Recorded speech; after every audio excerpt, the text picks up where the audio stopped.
demikian. Tetapi di sisi lain ini juga mengajarkan kepada kita semuanya bahwa ternyata pendidikan politik itu sangat-sangat penting untuk terus-menerus kita lakukan. Pendidikan politik bagi petani itu penting karena sudah lama yang namanya petani itu mengalami depolitisasi. Para warga biasa juga penting untuk melek politik agar kita semuanya tahu apa sih yang namanya hak kita sebagai warga negara, apa sih hak kita sebagai warga Wonogiri, apa sih hak kita sebagai warga Jawa Tengah, apa yang bisa kita minta sama pemerintah, apa yang bisa kita tuntut kepada pemerintah. Kalau kemudian segenap kewajiban kita sebagai warga negara, sebagai warga Kabupaten Wonogiri sudah kita laksanakan dengan sebaik-baiknya, kita nggak bikin rusuh, kita nggak jadi teroris, ya kan? Kita nggak jadi pemberontak. Kita yang bayar pajak, yang bayar pajak, yang mungkin telat ya telat tapi tetap bayar, yang punya hutang tetap nyaur, yang punya tetangga tetap menyapa, kita punya sedikit makanan kita berbagi. Kalau kemudian di RT RW kelurahan punya acara kerja bakti, kita mungkin juga ikut. Kita diminta jaga prokes, kita juga jaga. Kita disuruh dilarang keluar, kita nggak keluar. Semua kewajiban kita sebagai warga itu kita lakukan dengan baik. Lalu kemudian apa? Hak kita sebagai warga yang perlu untuk kita bisa terima, ya, mulai dari perlindungan keamanan mungkin, ya, polisi sudah bekerja dengan bagus, kemudian akses kemudahan berusaha, Bapak Ibu sekalian yang bisa menilainya, atau manakala warga kita membutuhkan akses dari program-program pembangunan dari pemerintah di semua tingkatan, karena itu yang menjadi bagian dari hak Bapak-Bapak. Yang punya keinginan untuk menjadi peternak mungkin perlu difasilitasi bagaimana sektor peternakannya bisa berkembang, bisa maju. Yang ingin punya tambahan informasi yang terkait dengan kesehatan hewan, karena memang ini salah satu ukuran agar hewan kita bukan hanya sekedar layak untuk dikonsumsi manusia, tetapi juga sehat dan memenuhi standar sesuai dengan peraturan yang ada. Begitupun juga petaninya, karena sudah lama sekali petani kita ini setia Pak dengan pilihan sebagai petani, tetapi mungkin dukungan pembangunan yang terkait dengan sarana prasarana, produksi, praproduksi, pasca produksi sampai ke harga-harga belum begitu dinikmatin. Saluran irigasi di Kabupaten Wonogiri saya kira juga masih banyak yang harus dilakukan. Saya juga pernah melihat ada puluhan tahun katanya yang namanya irigasi itu dibangun sejak zaman Soekarno dan sampai sekarang ada yang belum berubah.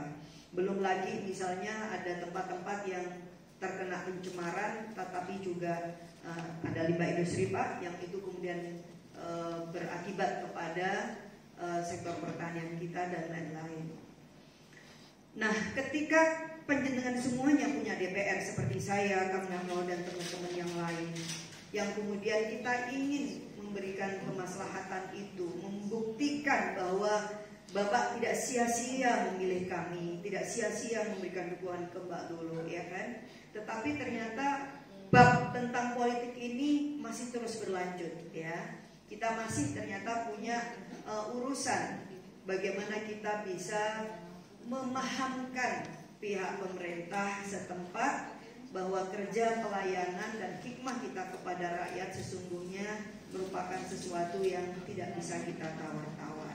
Apapun warna bajunya, apapun pilihan politiknya, tetapi pelayanan kita kepada rakyat seharusnya itu yang menjadi prioritas kita.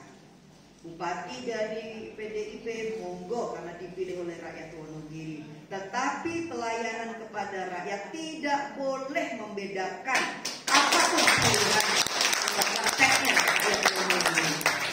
Rakyat Wonogiri misalnya ada yang lapar, nggak perlu ditakonin apa warna bajunya, apa agamanya, apa partainya, enggak.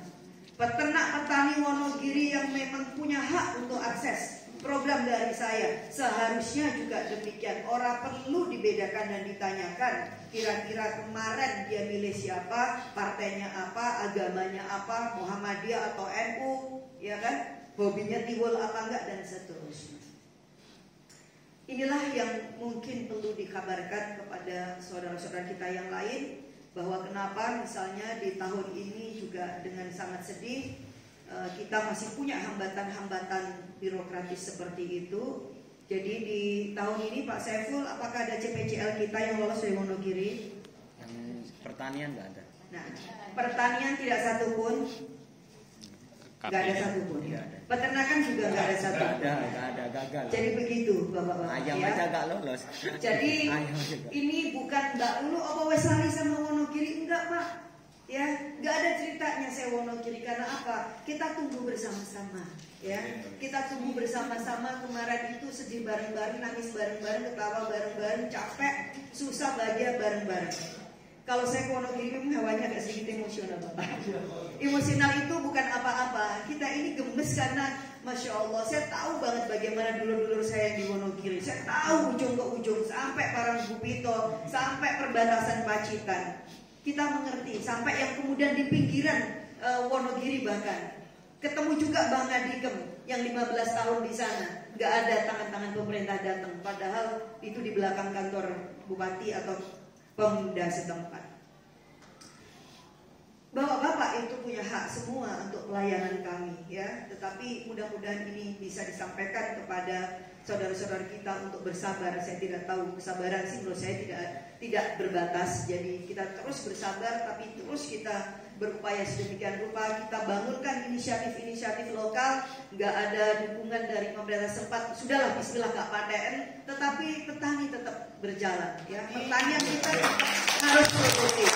Bapak-bapak yang jadi peternak tetap jadi peternak. Kita akan cari cara yang terbaik untuk bisa mendukung itu. Kalau belum bisa mendukung berupa bantuan ternaknya, minimal kita mendukung dari sisi pengetahuan, ya, kemudian juga skill dan segenap informasi yang itu juga berharga agar sektor peternakan kita menjadi maju.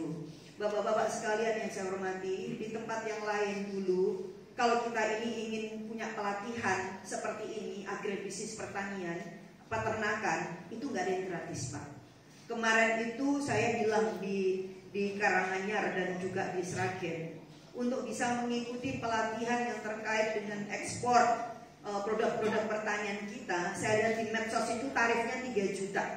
Ya, 3 juta Pak, gimana sih caranya ekspor? Kendala apa sih yang dihadapi, yang perlu disiapkan itu apa? Belum lagi pasar luar negeri itu kayak gimana?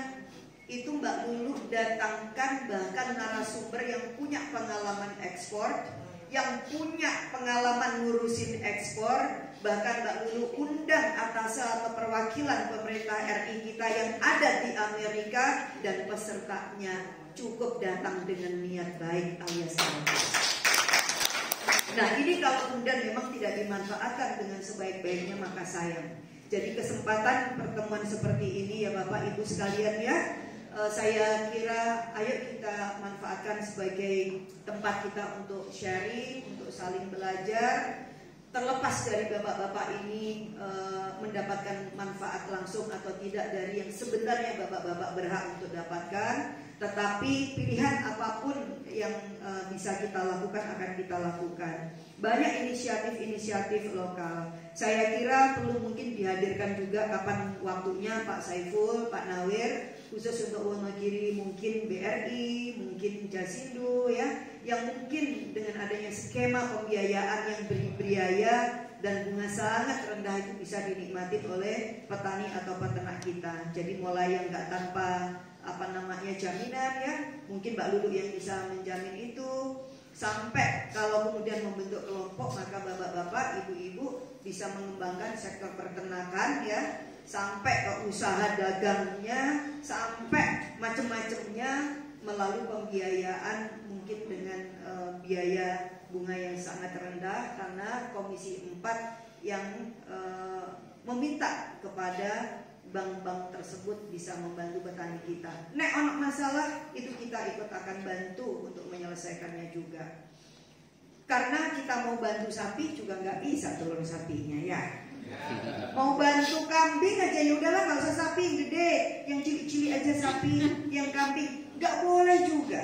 Bahkan ayam nggak bisa. Yang ayam aja juga nggak boleh. Bayangin, sudah kita turunkan sedemikian rupa. Sampai nggak boleh sapi, nggak boleh kambing, apalagi babi juga enggak. Tapi sampai ayam pun juga nggak bisa turun di situ. Kok jangankan ayam ini, sampai ya udahlah, nggak usah yang binatang, yang tumbuhan aja.